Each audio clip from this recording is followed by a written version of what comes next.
tới rồi đại rực tế ở bốc cái lá co sụp hát mê xà chẳng ở côn đa đó chùm nịch lọc bấy khẳng nâng miền chì với phiệp thu thia đôi riêng cho bong thương thì ra đủ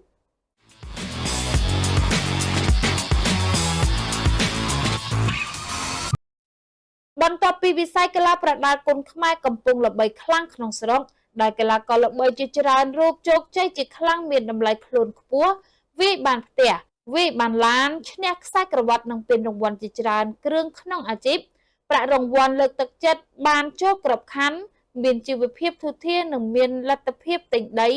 ធ្វើក្លឹបប្រដាល់ហើយបច្ចុប្បន្នកីឡាប្រដាល់គុនខ្មែរបាននឹងកំពុងល្បីនៅតាមប្រទេសមួយចំនួនផងនោះលោកម៉ាក់សុផាតដែលជាឪពុកកីឡាករសុផាតមេសាថាគោលដៅរបស់លោកចង់ឲ្យកូនទទួលបានគេឈ្មោះល្បីដូចជារៀមច្បងធឿនធីរា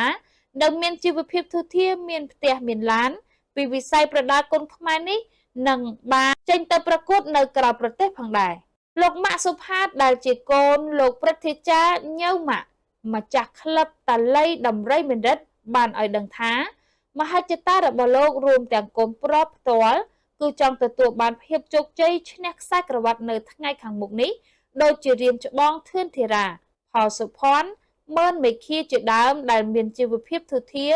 មានផ្ទះមានឡានផ្ទាល់ខ្លួន បន្ទាប់ពីនេះលោកចង់ឲ្យកូនមានឱកាសចេញទៅប្រកួតនៅក្រៅប្រទេសផ្សព្វផ្សាយគុនខ្មែរនិងដណ្ដើមបានកិត្តិយសជូនប្រទេសជាតិផងដែរឪពុករបស់សុផាតមេសារូបនេះបន្ថែមទៀតថាដើម្បីឆ្ពោះទៅរកភាពជោគជ័យនេះលោកបន្តជំរុញលើកទឹកចិត្តឲ្យកូនខំប្រឹងប្រែងហ្វឹកហាត់និងស្ដាប់ដំបូន្មានលោកតាញៅម៉ាក់អំពូបន្តទៀតមួយវិញទៀតត្រូវតែប្រុងប្រយ័ត្នចំពោះដំណើរវែងឆ្ងាយតទៅមុខទៀត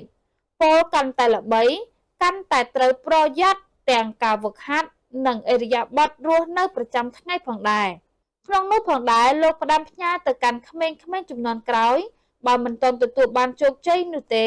ត្រូវតែខំប្រឹងប្រែងតស៊ូវឹកហាត់បន្តទៅទៀតនៅថ្ងៃណាមួយពួកគេនឹងជោគជ័យដោយកីឡាកររៀមច្បងយើងនាពេលបច្ចុប្បន្ននេះអញ្ចឹងដែរ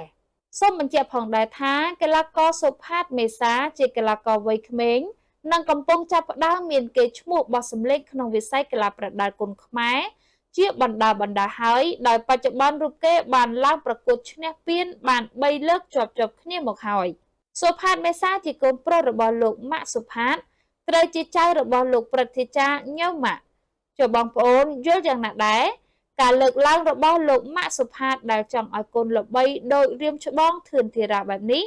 សូមចូលរួម comment និង share តាមការគួរ